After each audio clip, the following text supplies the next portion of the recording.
Maulap na papaurin, may kalat-kalat na pagulan naman ang mararanasan sa Metro Manila at nalalabing bahagi ng Luzon. Kasama na ilang bahagi ng Mindanao na makararanas ng isolated rain showers o thunderstorms.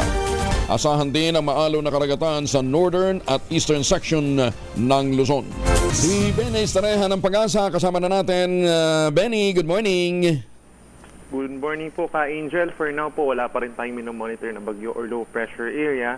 Pero magpapatuloy pa rin yung mga paulan in many areas of our country. Dahil dun sa shear line o yung banggaan po ng Amihan at Easterlies, meron tayong mataas na chance ng ulan sa Visayas pa rin, ganyan din sa Mimaropa, Bicol Region, Northern Mindanao, Caraga Region, Zamboanga Peninsula, at yung mga probinsya po ng Davao Oriental and dito rin po sa may Quezon. Kahit asahan din po yung mga paulan, minsan lumalakas po ito, maaaring magdulot pa rin ng mga pagbaha at pagguho ng lupa. Asahan din ang mga kalat-kalat na ulan lalo na this morning sa Basilan, Sulu, and Tawi-Tawi, epekto ng easterlies or yung mainit na hangin galing Silangan.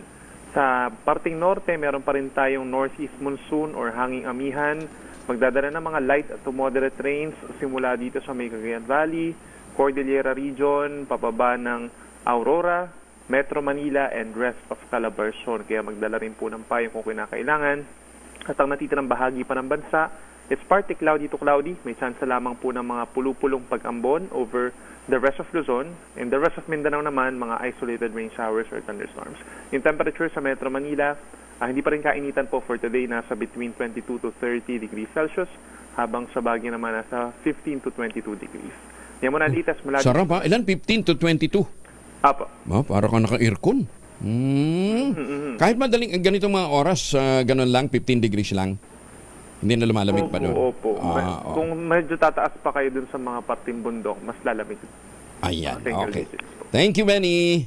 Salamat din po. Si Benny Estareja mula sa Pag-asa.